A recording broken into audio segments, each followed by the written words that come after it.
Welcome to Dune Chapter by Chapter. I'm Dominic.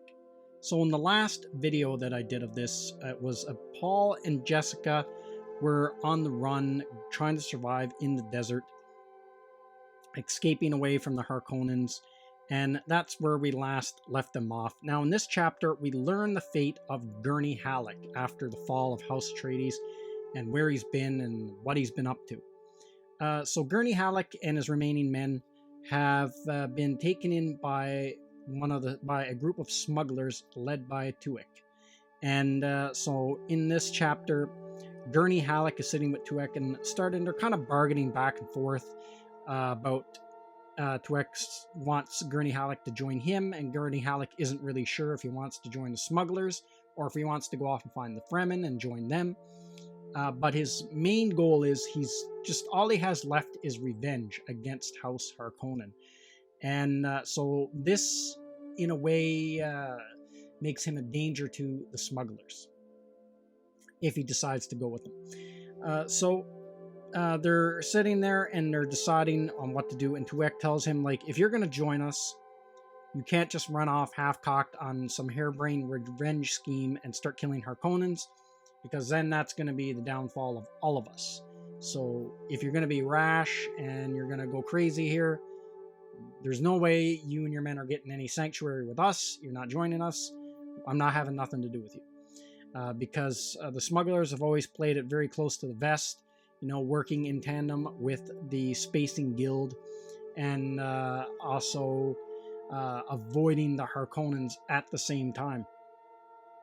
So then Gurney Halleck gets all mad and says, well, the Harkonnens, they killed your father. What about that? You don't seek any kind of revenge. But then Tuek tells him, no, we do want to get revenge, but we got our own ways of doing it.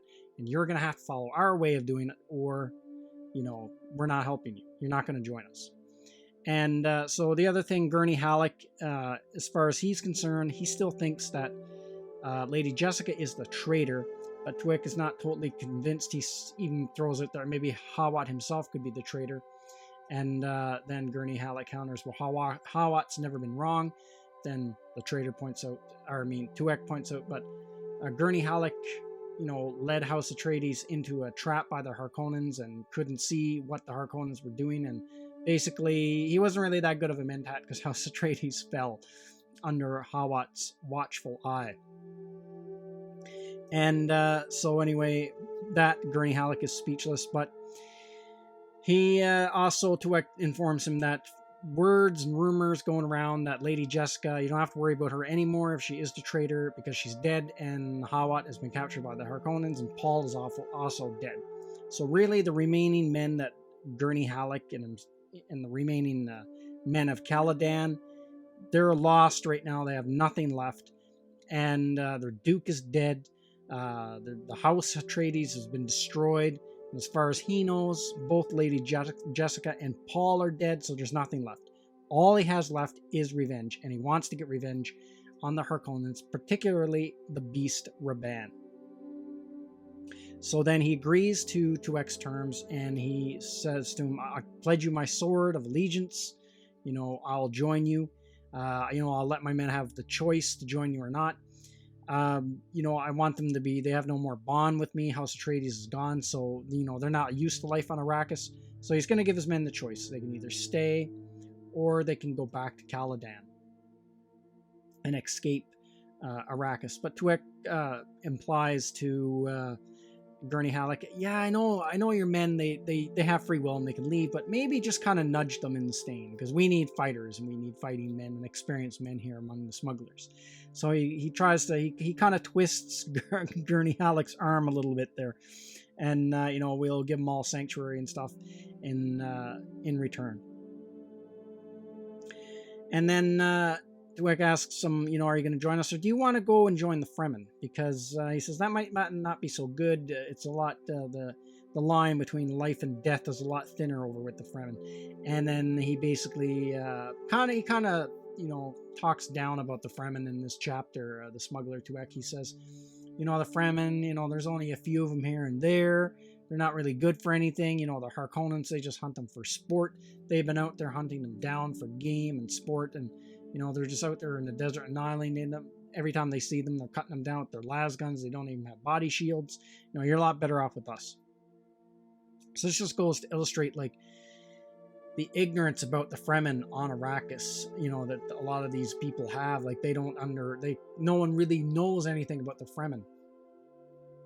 For one, the guild keep a lot of the Fremen going on secret because the Fremen are able to bribe the guild with huge quantities of spice. So there's no satellites. There's nothing that can be used to spy on the Fremen, and so nobody really knows how many Fremen there are or what they're even capable of.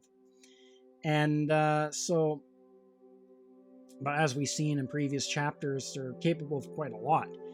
They're extremely formidable fighters. They took out a bunch of Sadukar in a previous chapter, and there's a lot more of them, just a few of them here and there and everything else.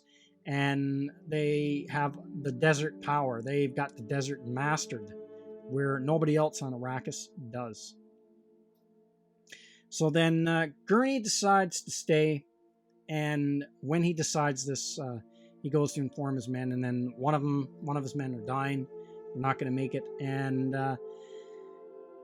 so the dying man of House Atreides, or the dying House Atreides guy, wants Gurney Halleck to sing him one of his favorite songs as he's dying to kind of ease his passing. So Gurney Halleck does it. So this is not really a long chapter. It's a somewhat short chapter, but it's a pretty good one. And what's interesting is it really hits home how much Gurney Halleck hates the Beast Raban, because he's given a choice in this chapter. He can stay on Arrakis and he can get in with either the smugglers or the Fremen, and or he can just leave. He is under no more obligation to stay on Arrakis because House Atreides is gone. So he can leave and he can go back to Caladan or wherever he wants in the galaxy. But he decides, no, I'm going to stay because there's nothing more I want than to see the Beast Raban's blood pooling at my feet. He just wants to kill the Beast Raban, because that's how he got that scar on his face. The Inkvine scar was from the Beast Raban's Inkvine whip, because he used to be one of the slaves. He was in a slave pit on Gedi Prime, and the Beast Raban gave him that facial scar that is so famously described in the book. So he totally is out for the Beast Raban's blood, and that just goes to show how committed and how badass Gurney Halleck is, because he's just this old grizzled warrior. That's all he's got left is just this one goal. He wants to see the Beast Raban destroyed. He wants to get whatever kind of revenge he can against the Harkonnens for what they did to him and how they destroyed House Atreides. So it's a huge grudge he's got going against House Harkonnen. So really, really interesting stuff. Not a huge chapter, but some I like these little back and forths that go on in the book. Like everyone, it's always like a constant maneuvering, or if it's not physical action, it's almost like a dueling of words and thoughts and stuff like that. So cool stuff. So that's everything I got to say in this video. Let me know what you think in the comments section, and I will see you at the next one.